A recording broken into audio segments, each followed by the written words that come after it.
a while. So just thank you all for coming. And tonight we have some very important news. Part of it regarding this neighborhood, but a lot regarding what's going to impact everybody in Orange County, and then also what's on the ballot. So we have a lot of things going on. I do want to just quickly note that for the people in this neighborhood and surrounding areas, there was a 419 study group. We met. They presented a 2-lane option, a 4-lane option. That was just one. There's community meetings. There's going to be another one. Please research that because a lot of people had concerns at that meeting. And it does not go across 50 and cover East River Falcons Way. So I don't know how many here have taken kids to the high school or get stuck going out to Old Cheney to East River Falcons Way. At this point, there is no resolution for that. Secondly, FDOT, I talked to them in the widening on Highway 50. It will be lucky if it's done by 29. You're looking at more like 2030. At this point in time, the corner of South Tanner and Highway 50 does not warrant a stoplight. So there will be no stoplight there.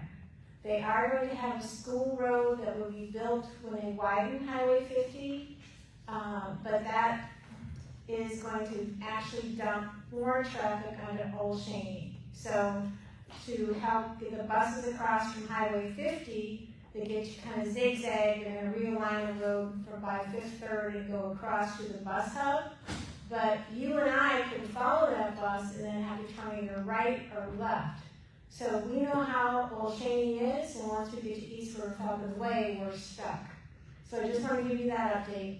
And for our neighborhood, we've had some activity. Unfortunately, we've had camp close to the high school that just had 3 deaths, overdoses, and then we had some situations down by the river. So just be aware. Some of these people have just fallen on hard times. Unfortunately, some of them, as we all know, we've had some situations with theft and some other activities. And then last but not least, when we're all done, if there's anybody who would like to help us with signs for the amendments, we're going to look for good places to put some signage to promote the amendments we're going to talk about, some of the amendments we're going to talk about tonight. So time is short, so I want to go ahead and introduce John Lina. John Lina, please. Thank you. Thank you, everybody, for showing up, and thank you, Pamela, for organizing all of this. Tonight, we're just going to meet and explain the amendments to you to the best of our ability. We've got Eugene here. He was on the Charter Review Committee, so he probably knows them better than any of us inside and out. And then, of course, we've got Kelly, who's running for District 5. And then we've got Bobby Beagle. Mr. Bobby Beagle's here. And then we've got a couple of the other St. George County board members, Maria Martinez, Tom Narrett, and myself, and then Jimmy Hester is also here with us tonight. So thank you for showing up. And what's that? Nothing. And we're gonna feel free to engage and ask questions as we're moving along. Don't wait. Just reach out and ask the questions because we're here for you to transmit this information to you. So I think Eugene is. Or Kelly, or Eugene, are going to get up and address. Thank you. Thanks, John. Thank you, John. So John is our chair of Save Orange County. And Save Orange County is an organization, we're grassroots out of East Orange County. We started years ago, more than a decade, fighting along with Christmas and people who lived in Bithlow and rural East Orange County, trying to prevent the Lake Picket text amendment from going through. We won half the battle with your guys' support. So we lost that section where you see some of the construction going on now with Lake Picket South. But we have been holding the line for more than a decade on Lake Picket North, which is the 1,800 homes they want to build in the Econ River Basin. So before we get started tonight, first of all, we have some people in this room who have served our country, and John Lina is one of them. He goes away on missions, comes back. So thank you, John, for your service, and thank you to all of the other veterans that are here and those that are still serving. We also have one of our commissioners from Planning and Zoning that represents District 4, Eric Gray, so he is here. Hi, Eric, thank you for coming. And then we also, of course, have one of our District 5 commissioners that represented us on our Charter Review Commission. So, Charter Review Commission, let's just start quickly with that. Oh, and State Orange County board members, you guys, we've been fighting for a long time in the trenches with all of you. Right now, we've got probably the biggest fight on our hands on Monday at the City of Orlando because they're trying to annex 52,470 acres in East Orange County. Those plans have been in the works since 1999. We have reviewed the historic documents on them, so we got the fight of our lives ahead of us, but we have some charter amendments that are going to try to help us. So we just need to get to November, and I think that we're going to have some really, really good news for rural communities. All right, so our charter, what is that? Our charter is our county constitution. And within our county constitution, it provides us the right to amend our constitution or our charter every 4 years. And the way that that's done is through a citizen group where the commissioners and the mayor appoint individuals to represent the district that they live in. So we had Eugene Staccardo as well as we had Chuck O'Neill. And then the mayor gets 3 and all other district commissioners get 2. So that is 15 members altogether. They met and deliberated for more than a year on all of the charters that you'll see tonight. And all of these charters, or all of these amendments to our Constitution will be on your ballot in November. They'll be in the form of having a yes or no box for you to check next to. But what's also important is that every single one of these initiated from the community. None of these came through from legislation, from a politician, from a special interest group.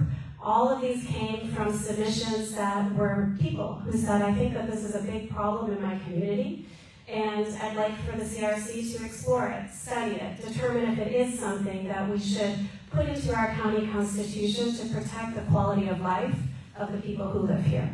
So that's what that process was all about. There was 15, they had numerous subcommittees, and they came out with 10 charter amendments for our vote, which is the most amount of amendments that we have ever seen the CRC produce. They were so busy, and they did a really good job. We're presenting all of these tonight to you in a nonpartisan way. We're not going to try to take a side on either way. We're going to tell you if you vote yes on something, what are you voting for? If you vote no on something, what are you voting against? And then if you guys have questions at the end, we'll answer all of the questions. Please be sure to sign in. We will be sure to email this presentation to you. You can share it with friends, family, review it before you do your ballots. Mail in ballots, hit mailboxes. One in Eugene? Mail-ins. October 20th. October 20th. Yes, so mail-ins come out October 20th. Election day is, of course, November 5th from 7 to 7. And early voting closes on November 3rd. So we're in a mid-star cycle here, so let's get started. We're tag teaming. Okay, so good evening. I'm Eugene, and I'm one of the Charter Commissioners from D5. It was a pleasure to serve you all, and hopefully you appreciate what we did. And hopefully, if there's any questions I don't answer, I'll be around as long as you all want me to be afterwards. I heard that we're getting kicked out at 7:30, so I'll just be outside. So, if you can't read the actual ballot language, then I'll go ahead and read it. If it gets redundant, then tell me to be quiet and I'll just answer the questions. But ask me the questions at the end of each ballot question. And first one is the amendment to advise Orange County Charter Commission on the initiative petition process. That's what you're going to see on the ballot, and that's the title.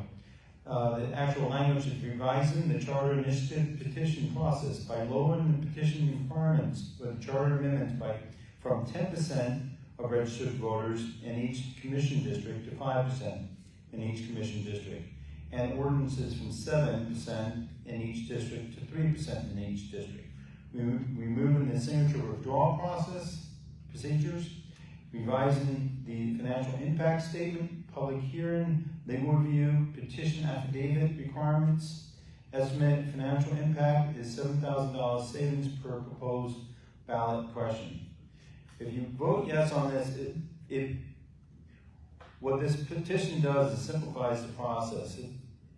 It makes it actual feasible that we might have a possibility of getting a petition through.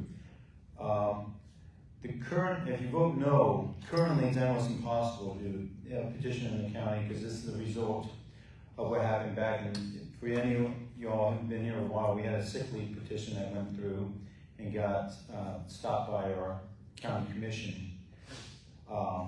So this is actually a rebuttal to that 2012 is to try to make sure. What's a petition? Just so people know when you say a petition. Petition Oh, for what? Oh, petition. If you see, you can actually come together and as an organization and say, hey, I think we have this great charter thing to save trees and we'll make trees, and you can't cut down X number of trees. Theoretically, you could do that.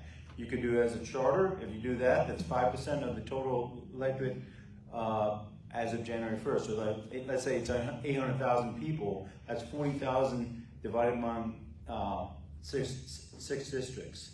So it's that many ballots you have to get if this is passed.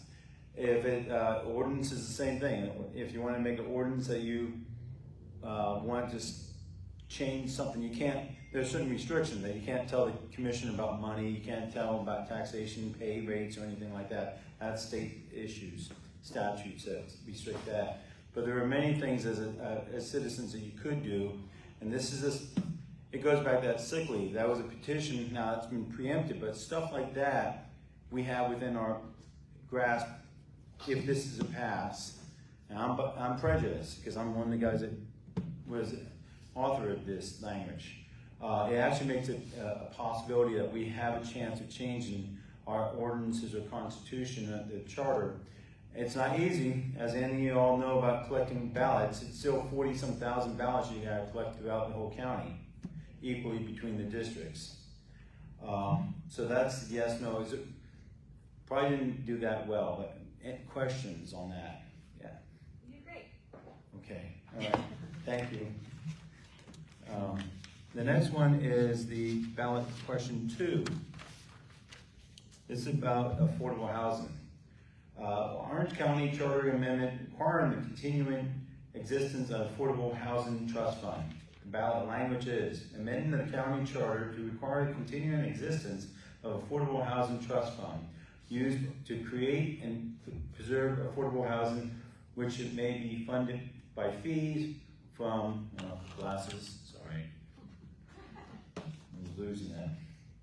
From new commercial and residential development and other sources, all as directed by the county commission, and to provide for purposes, revenue sources, appropriations, and expenditures of funds, annual audit, continuing nature, implementation by ordinance, administration, and oversight of the trust fund.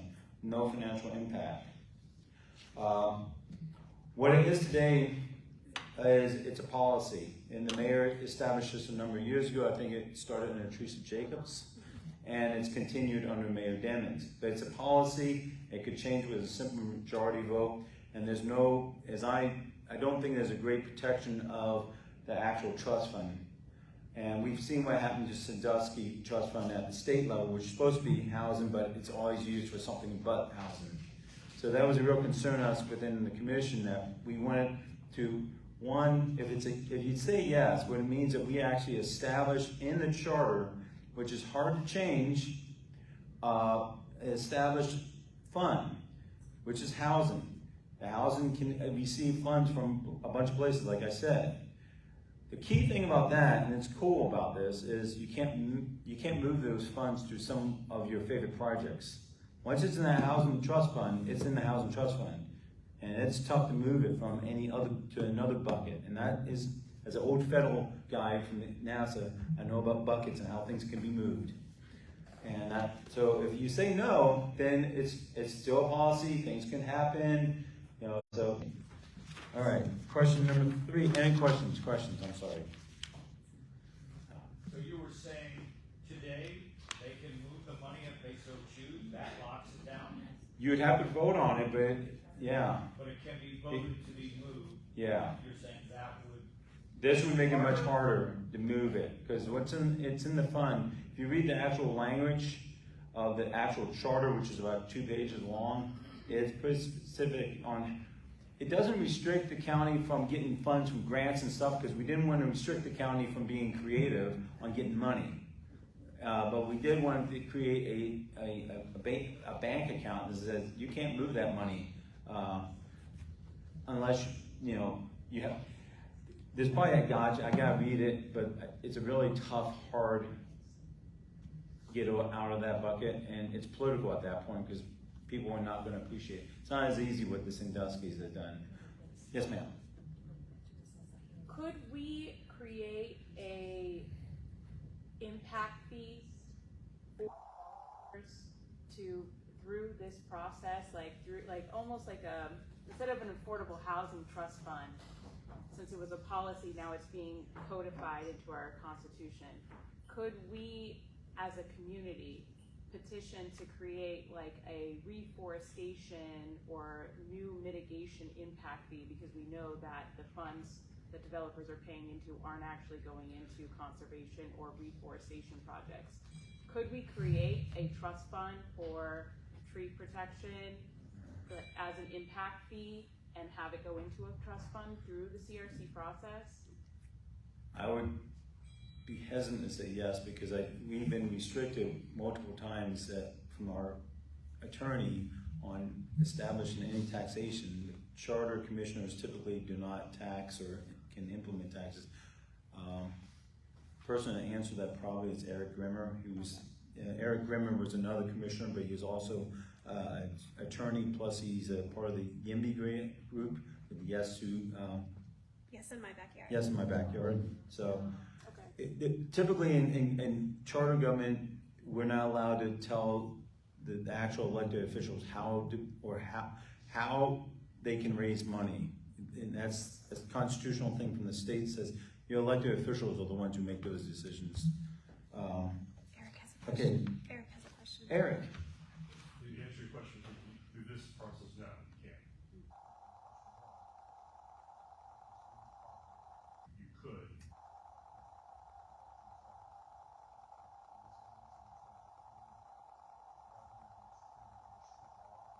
Touch, if it's revenue that's generated. This week, we created a mobility petition process for question 1. And I guess the question would be, would it be better to do that as a charter or petition or a ordinance petition? I have no idea. Yeah, that would be a question. Technically, it could be done. Okay. If question 1 passes. And you had to look at the preemptions. I mean, that's something that they found a way that wasn't preempted. That's why you're gonna get closed. My prediction. Seems like every time we locals do something, the state takes it away from us. But okay, Number three. Oh, number 3. Writing candidate. Writing candidates. Put my glasses back on.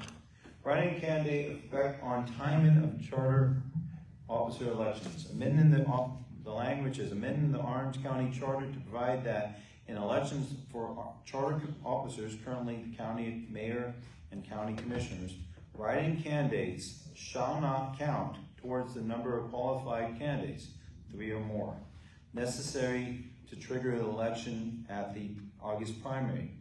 No financial impact.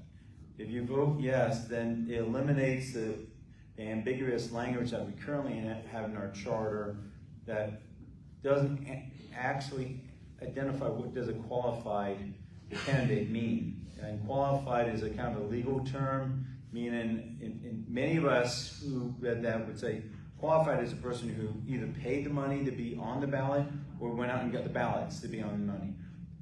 Years ago, there was a debate between the SOE and the county attorney about what did we really mean by in that charter. And that's why they decided, well, write-ins could actually do it.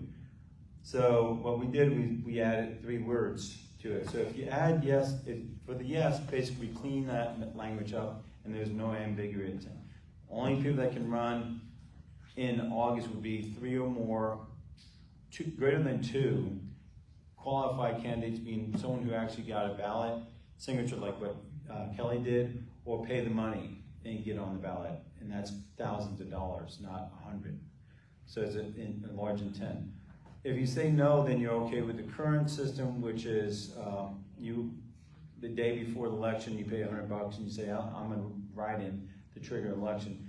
And the best language for that one is it's the ghost candidate issue where that comes back. So we're trying to solve that problem. And it's a simple 3-word fix in our Constitution. So it's actually more difficult to explain it to you all than what actually is in the charter. It's literally 3 words. So that's the question. So any questions, Eric? Lee, can you think of a recent example where this would have made an impact on a local? Absolutely, absolutely.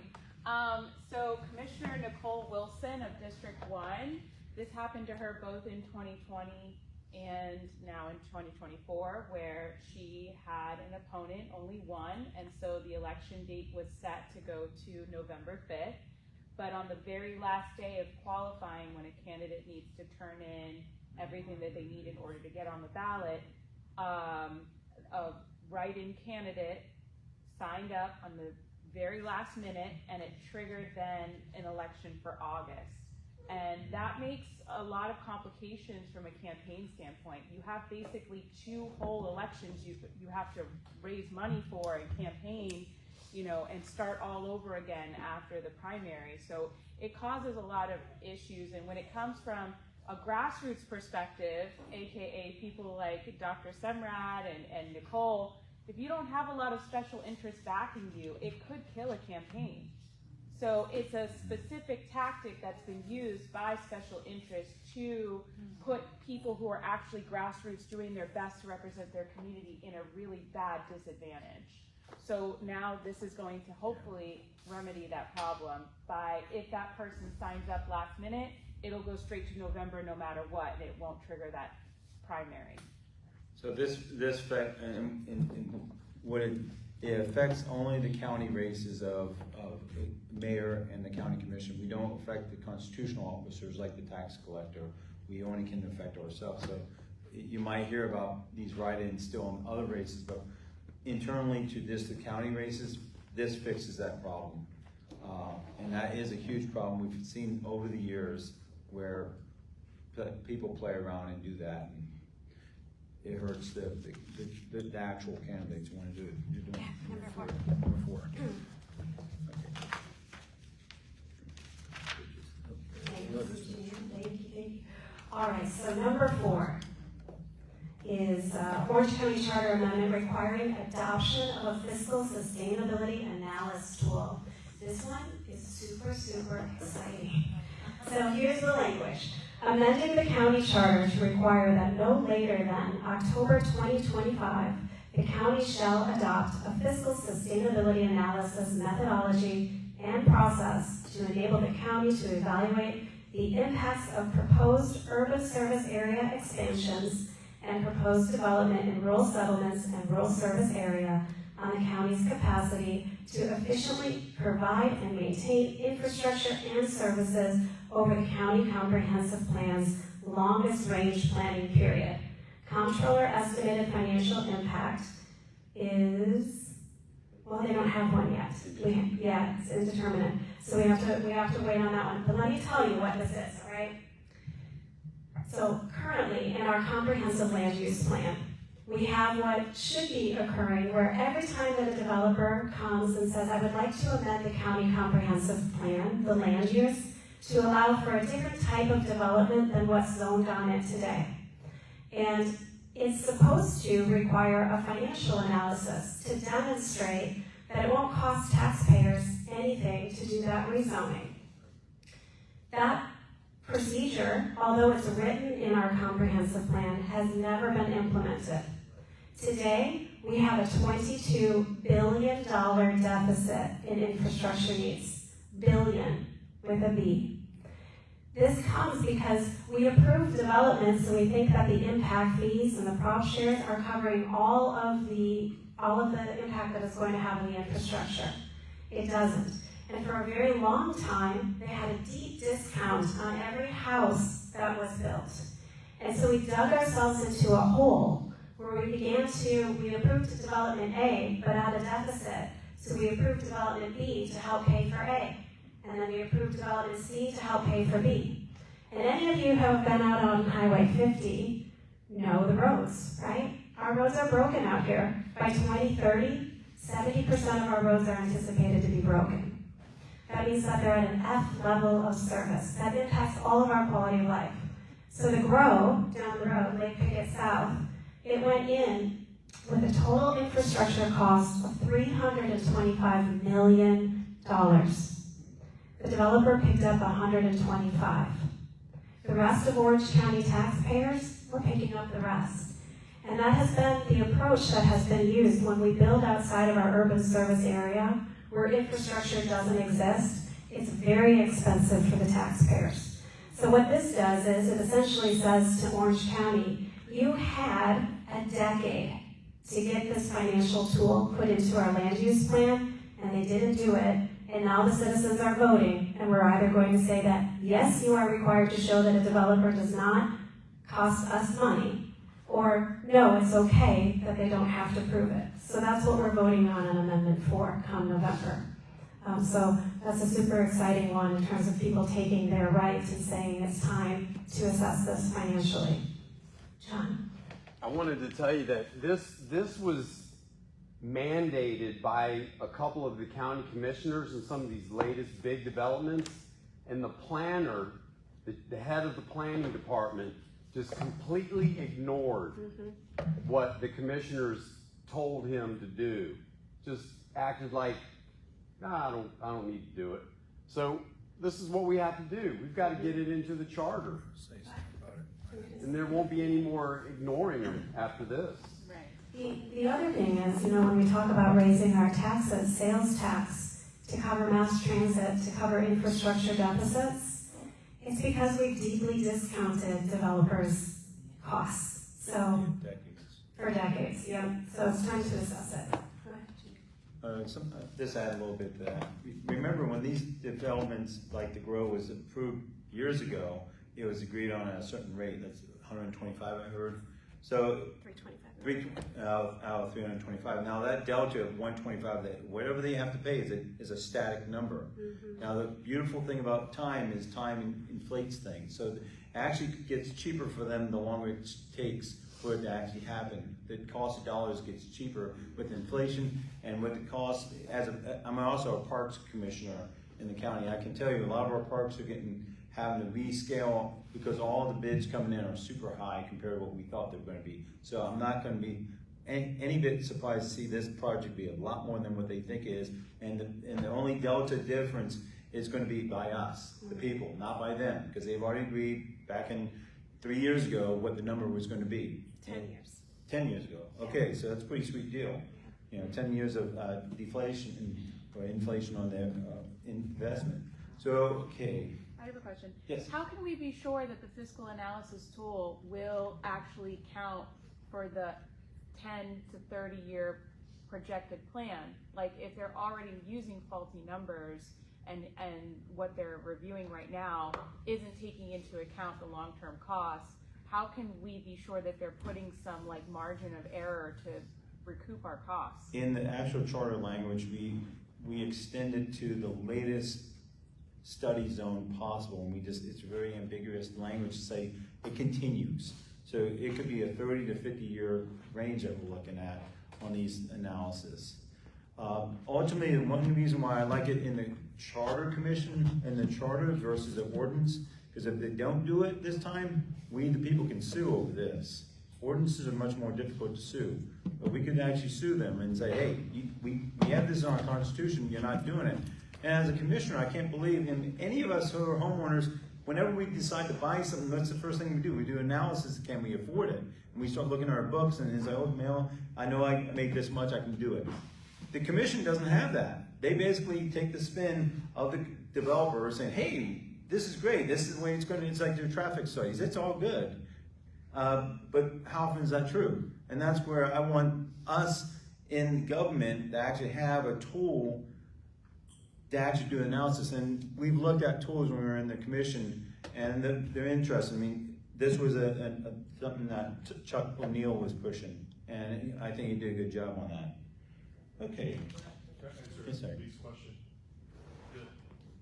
They can't just arbitrarily determine the impacts. They're all using best practice established numbers that sometimes are mandated by the state, sometimes mandated by the federal government, sometimes just by industry standards. Use these numbers. Question 5 are actually very similarly related, and that information just isn't always being shared with the public through the county commissioner. So for example, they can't make up the amount of water usage that a new development did. It has to be, we expect 225 gallons worth of usage per household, wastewater, 200 per household, and potable water each day. They have to stay by those regulations. They just don't share that information. To request that information be mandated and shared. Also why question 5 is here. Yeah, there's a number of these charter is good governance, and so there's some environmental stuff in there, but a lot of these are actually good governance in my book. Okay, charter question 5. Orange County Charter Amendment establishing a charter office of county attorney. The language, amending the Orange County Charter to establish an office of a county attorney who shall be the county's chief legal counsel, appointed by the county mayor, confirmed by the majority of the full county commission, and removed by either the county mayor or majority of the full county commission, no financial impact. That's a little confusing. People are like, hey, we established a new office. Well, we have the office today. We have a county attorney, has been there for decades. The problem is back in 1988, that language was deleted when we did a county mayor. And from my point of view, it was illegally done. And we're trying to correct that problem. And also address the commissioners, when you listen to them, they're really frustrated because sometimes the county attorney represents them, sometimes they don't. And we've gotten it from all the commissioners. I don't care what district, they've all said it to us when we were in our committee.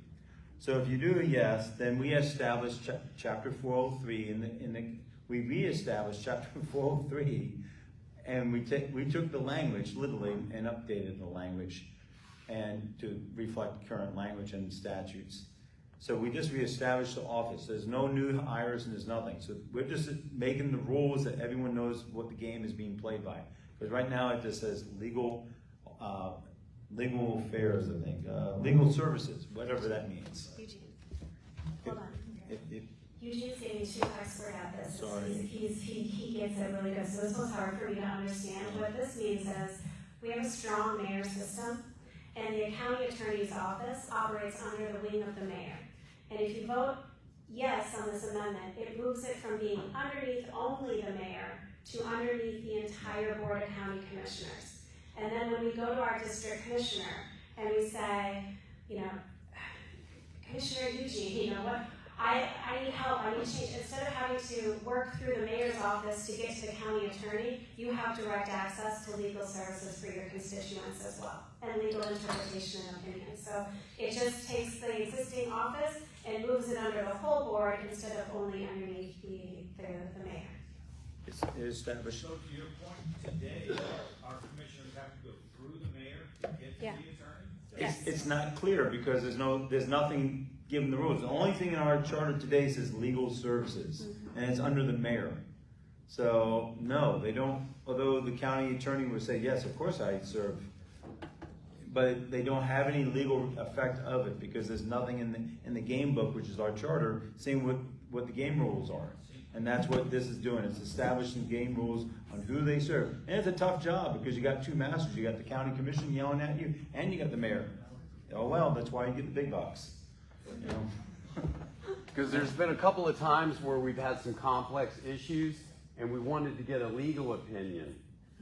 And the mayor said, nah, no thank you. We're not gonna let you do that. This way we could just go and get a legal opinion from the council and go from there. So if we don't say, if you say yes, then we establish actual game rules on how the county attorney should behave and who they actually serve. And if a no is what we have today, which is legal services, and it's ambiguous on who they serve, which is actually the mayor. So.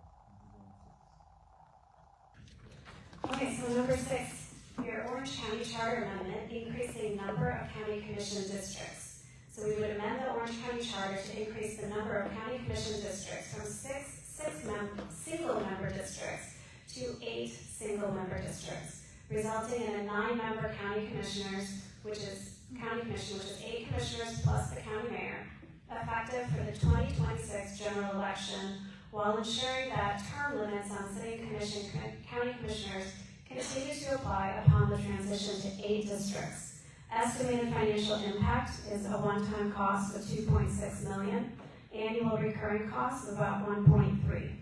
If you vote yes on this amendment, what you're voting for is to increase the number of the districts from 6 to 8. So you would still have the mayor, and then you would have 8 different districts. It would require a redistricting process where they would look and they would see where the city commissioner lives, and then they would redistrict around where try to keep everybody in the same district that they were voted on to represent. And then there would be 2 additional districts that were made. Right now there's about 250,000 people per district, so we would look at distributing the population across 8 commissioners instead of 6. If you vote no on this, it means that you keep the existing 6 with the formation of how the districts are until they are redistricted. So I'll tell you, you can ask the cost. So the cost is $2.6 million, an annual cost of $1.3 million. And you can ask myself or Eugene. We have very differing opinions on this. But Eugene will say yes. It's absolutely needed. And I have a lot of concerns about it, but it's a good discussion and it's a really healthy debate. So I don't want to present either side. If you have questions on this one, you can reach out to any of the people that are familiar with the charter amendments to review it. Does anybody have any questions on that one? Yeah, Lewis. What benefit do we have of doing that by adding it to the commission?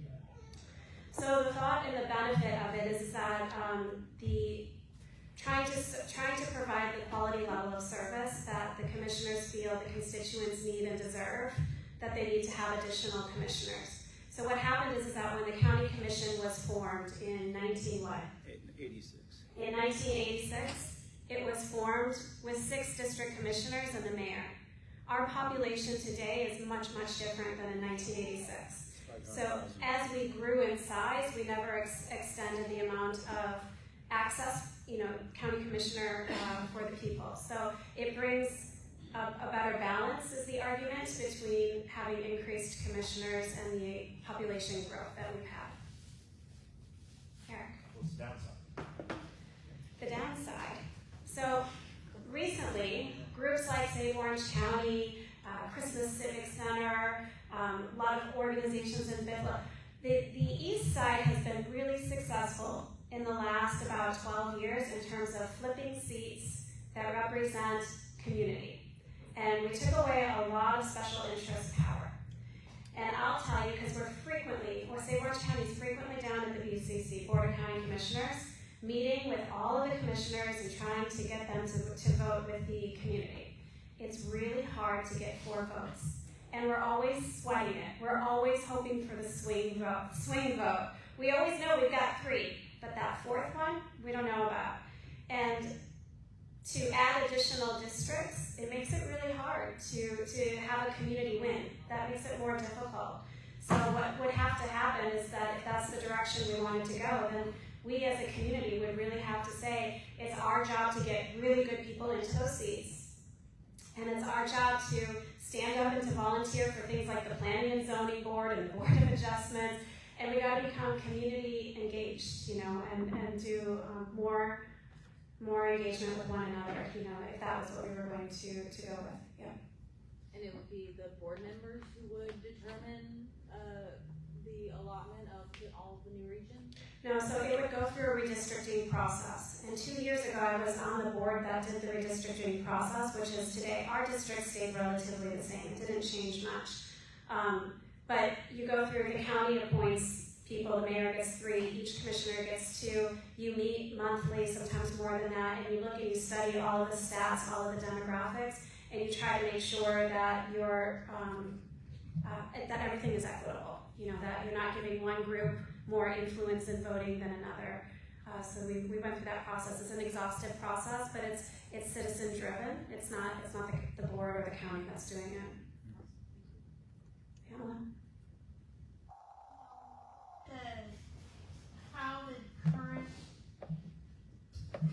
districts are set up. District 5 covers from College Park to Christmas. That's a lot.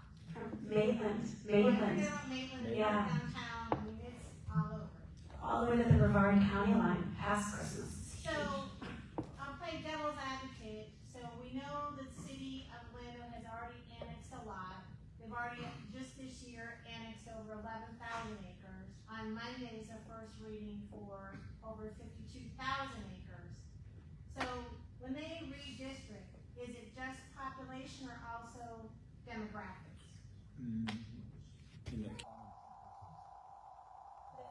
Actual people. Okay. So it's not the geographic size of the district, it's the people. District 4 is shrinking. Well, Just wanted to make even relatively it- size of the number. it's all the densities issues, and part of the problem that we have in the county is we're getting more density, of course, but we're also getting demographic shifts. And originally in '86, when we passed this constitution, it was you go to single member districts. We used to have county-wide elections for each district. So that was a big change, but one of the districts that it was drawn for was the African American in the Pine Hills area. So that district most likely will potentially go away as a black majority district, and that was one of the intentions, to try to maintain that representation for that group of people. Additionally, we had a lot of people, when we did our road show around the county, a lot of people from Pine Hills came out. They were upset because they have 2 different commissioners representing, so that whole area is kind of neglected because they don't have a solid representative of that area. So they've all eaten the short end of it. The thing about it, I mean, I know that what I see both sides. I understand both sides. I'm political. The thing is, the majority of 9 would be 5. So the supermajority plus 1 would be 6. So that still gives you 3 more. The problem, when you look at, it actually reduces the mayor's power because you added 2 more commissioners, which they get 2 people to any boards. Now that their percentage of influence is that much less on any appointed boards that they're doing. So that's one side. And also, Pam, you're right, some of these districts are really big, and it's really different types of people. I mean, Winter Park, Maitland is different than out here, by far. So it might be where we can actually draw districts to represent the groups, because you have state law, you have federal law, and then you have local law when you're drawing these districts. And you try to get like-minded people in the same group, and that's really tough when you only have 6. Yes, sir. I don't have an opinion on this, but I would say just I think it's a good one. The President of the United States is now dealing with 12 senators instead of 100. Doesn't weaken the president's power. It actually strengthens it. Yeah. So there's the argument that can be made that adding more commissioners actually strengthens the chief executive's power, because now there's more people that have less authority over certain size areas. And that's one of the dilemmas with this, is trying to figure out, what are you trying to accomplish? And I think a lot of these discussions is born out of one of the amendments that's not up here that you guys talked about, which was diluting strong mayor. Yes. And that didn't make it. And I think because of that, a lot of these other amendments have been created because you didn't get that far, which I think this is all genius, by the way. I think a lot of this has been extremely well written. But that's really affects it. It really depends depends on the mayor. So if you have a mayor like Mayor Dyer, who has added sunshine laws, added restrictions, and said this, you know, then yes, adding more commissioners actually weakens his power. But if you have a person who's more open and comes in and is very inclusive and empowering of the rest of the council, it actually strengthens the entire body. It just entirely depends on the mayor. You know,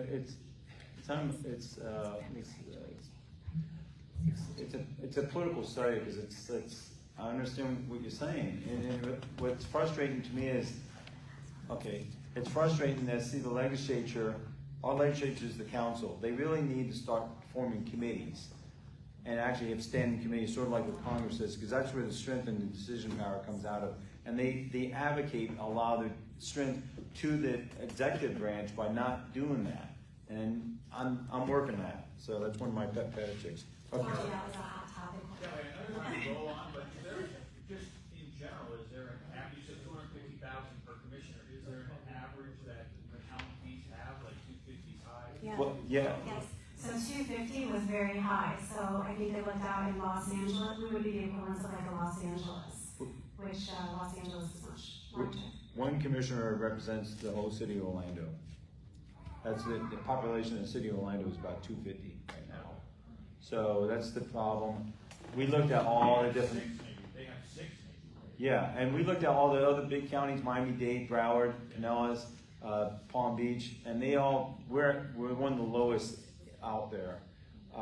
They range from 9 to 15, and then you have the oddball, which is Duval, which is 19, which there's history behind that reason. But question number 8, and I'll be around for afterwards. I put Okay. it there. That's the Transmac. Okay, is that me or you? No, Transmac is you. That's me. Okay. Oh. Oh, I'm sorry. Oh, you already moved my page. Sorry. Okay. Charter ballot question number 7. Charter amendment creating Transportation Mobility Advisory Commission.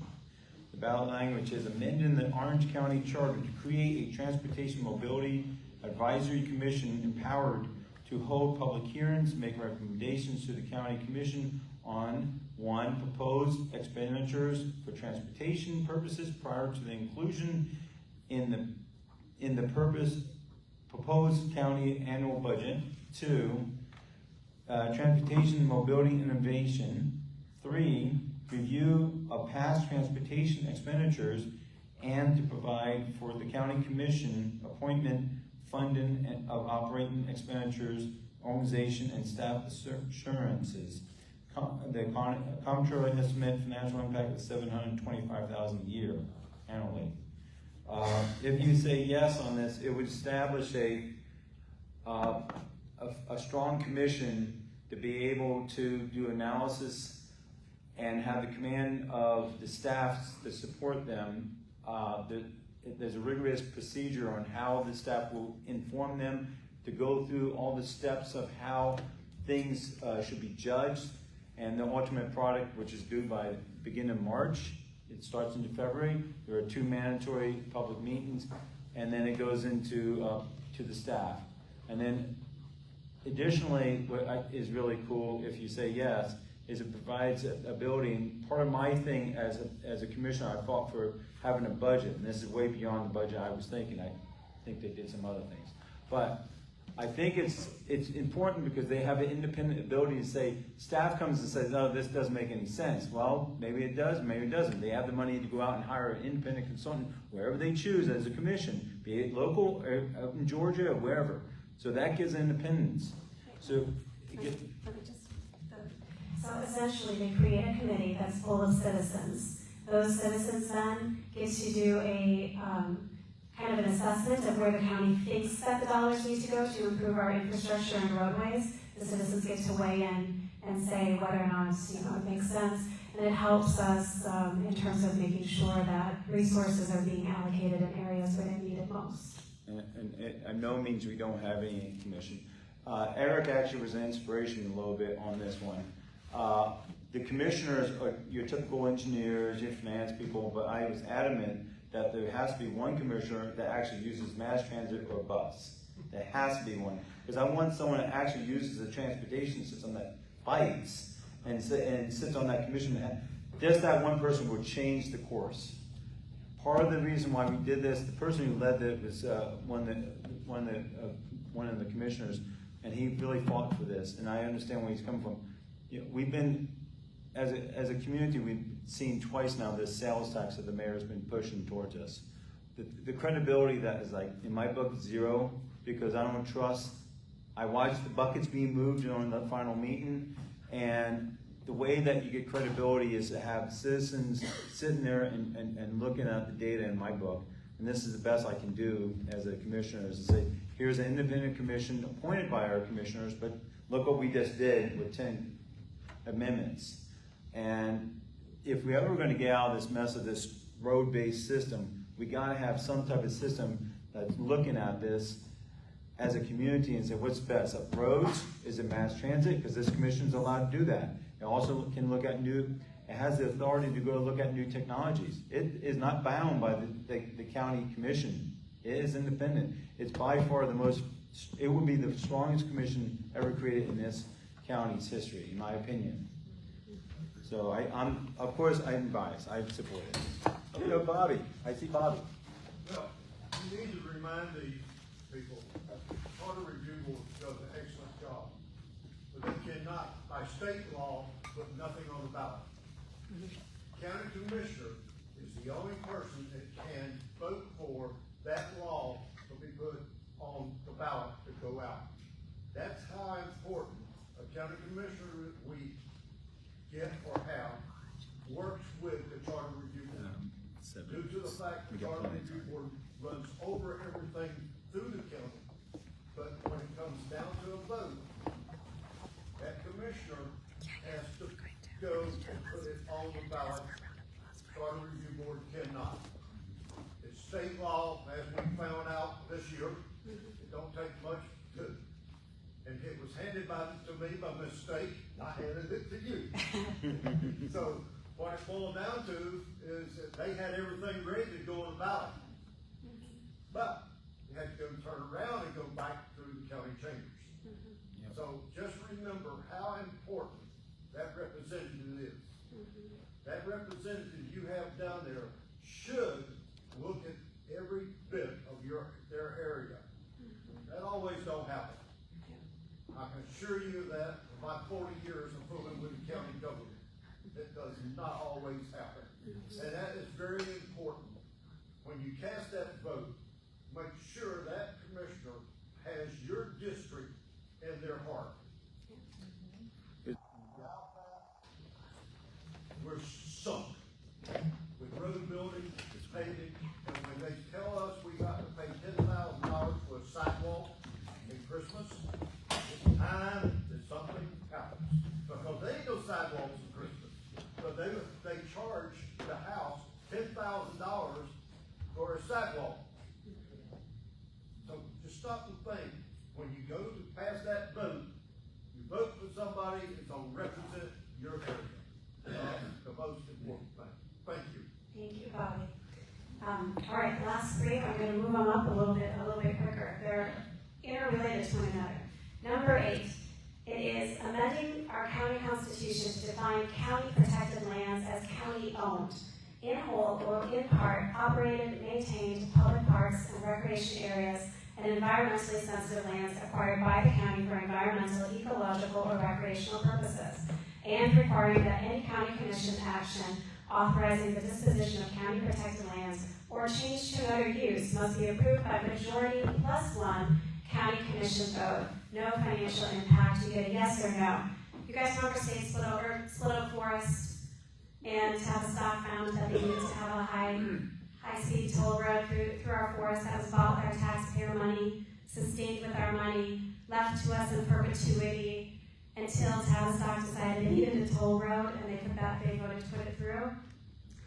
If we had had something like this, that land could not have been rezoned for something other than what it was intended to be, which was conservation, unless they got a majority plus 1. This is the same with like the Sand Hill Conservation Area. They wouldn't be able to rezone it. Christmas park right now. If you look at 2045, CFX has a road going through the park. Well, that takes a rezoning. So if we can get something like this into our county constitution, we have a much better chance of protecting our conservation land for the long term. So that's what that one is about. Then we go on, we don't have this one in the actual presentation. No, sorry.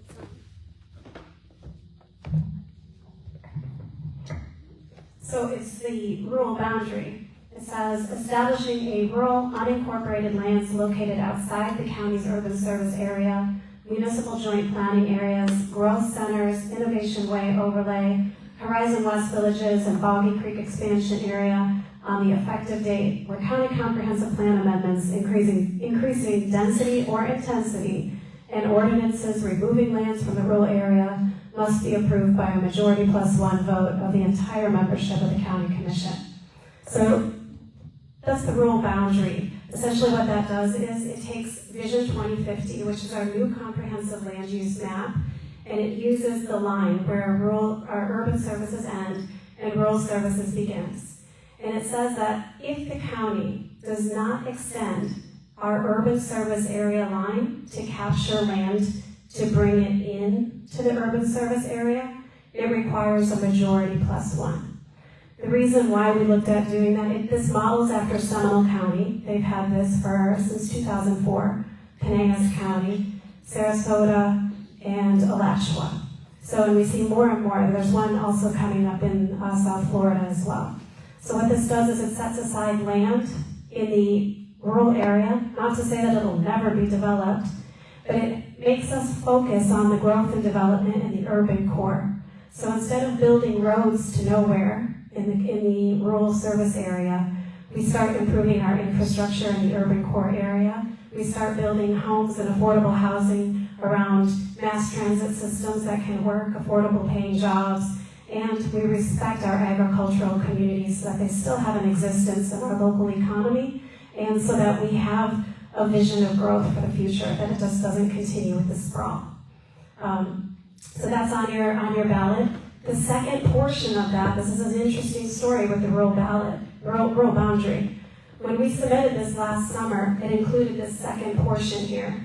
But when the CRC was ready to pass this, Tavistock and Suburban Land Reserve, which is the Deseret Ranch, lobbied the state, and they changed state law on us so that the CRC could not put it on the ballot. It had to go back to the BCC.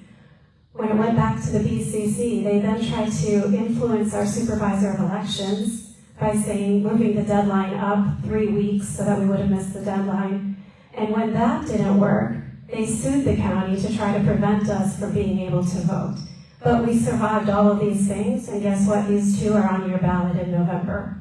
The second one is about annexation. Yeah, we did it, you guys. It was a heavy lift. But annexation.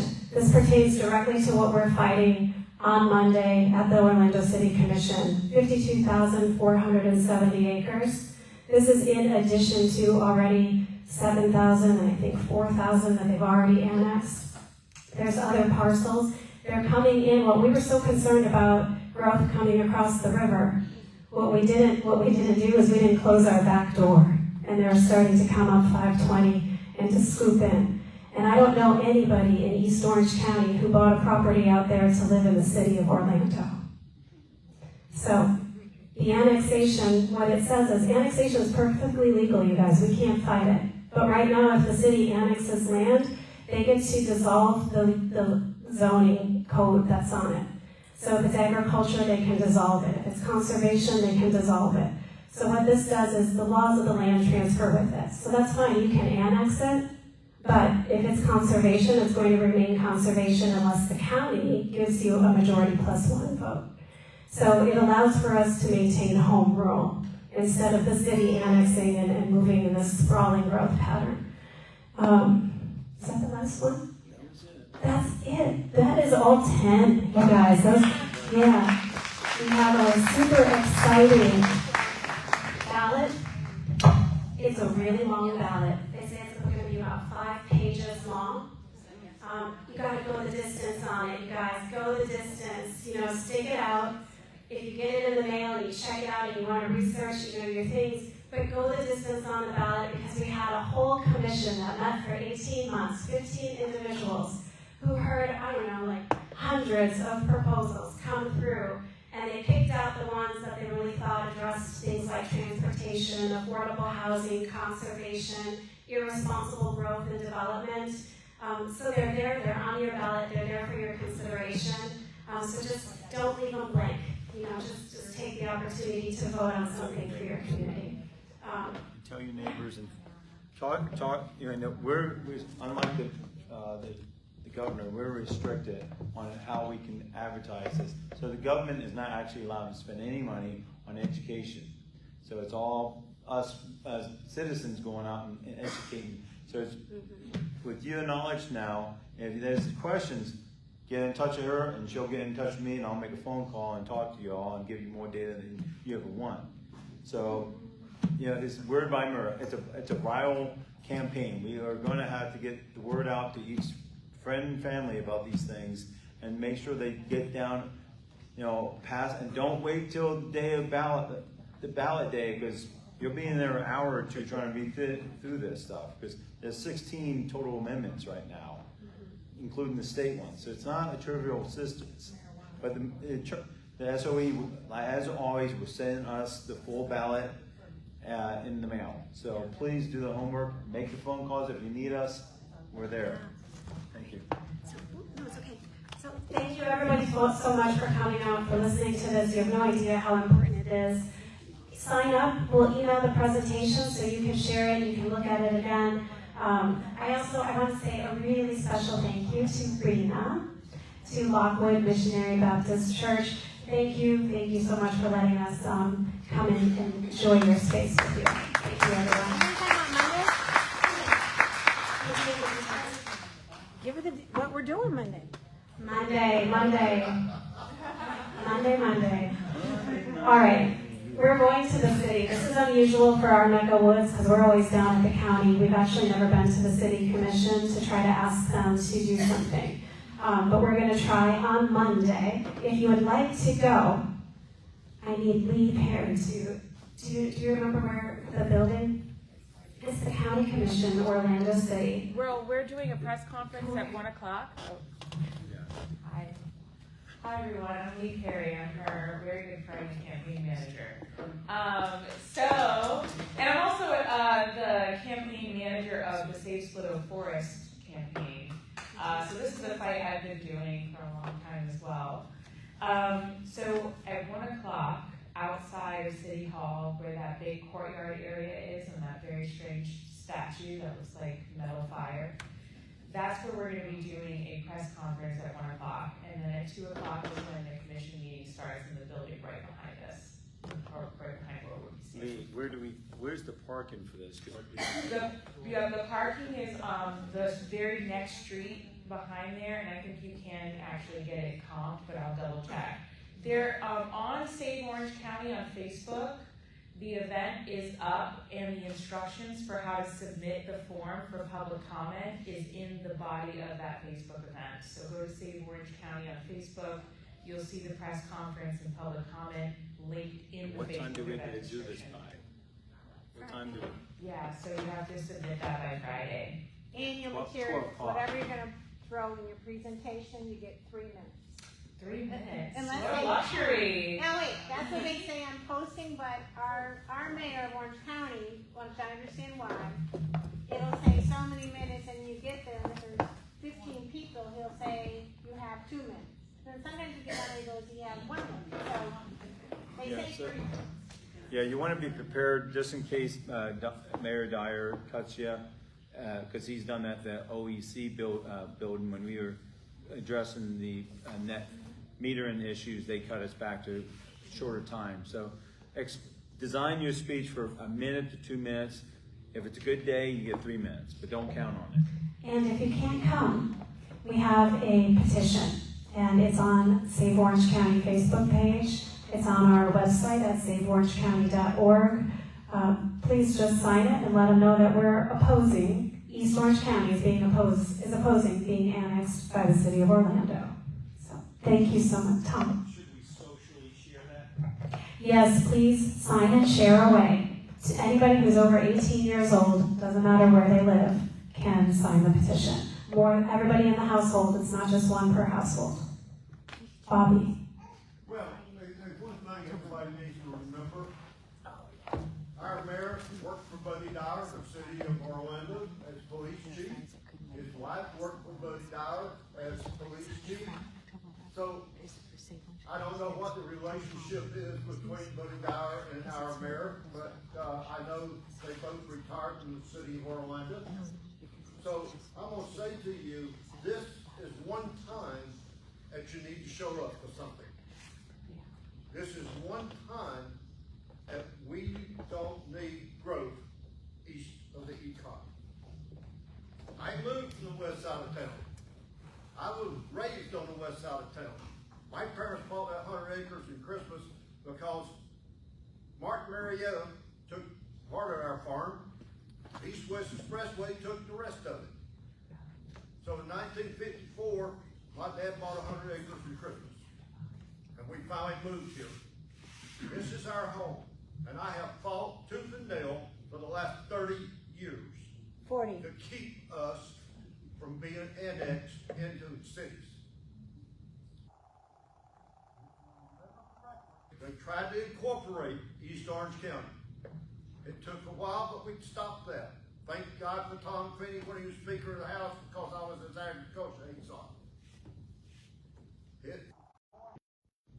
To stop this. The East can't do it, I can't do it by ourselves. It's gonna take everybody in East Orange County to tell them no. Deseret is wanting out of here. They've already bought over 140,000 acres west of Tallahassee. So, it's the situation where they want to leave. We do not need a city on 520. And we sure don't need no solar panels between 520 and Taylor Creek Road that they're looking to put in. So, really stop and think how important this is. I don't care who is elected where, but you got to stop it. They can't. It's gonna be up to the people to get this stopped. That's right, Bobby. And, anybody who says, the rural boundary being on the ballot has sped this up, you guys, for the first time, we have been able to be proactive because this plan has been in place since 1999, according to public records. We were sitting on a bomb waiting to go off. So for the very first time, we are proactive, and I tell you what, they are upset about it. They think there was a leak internally in their organization. Because we just happened to fall on something where finally people said enough is enough of irresponsible growth. Lewis. Yeah, Kelly, is it true that in your competition with someone named Steve Leary, is he?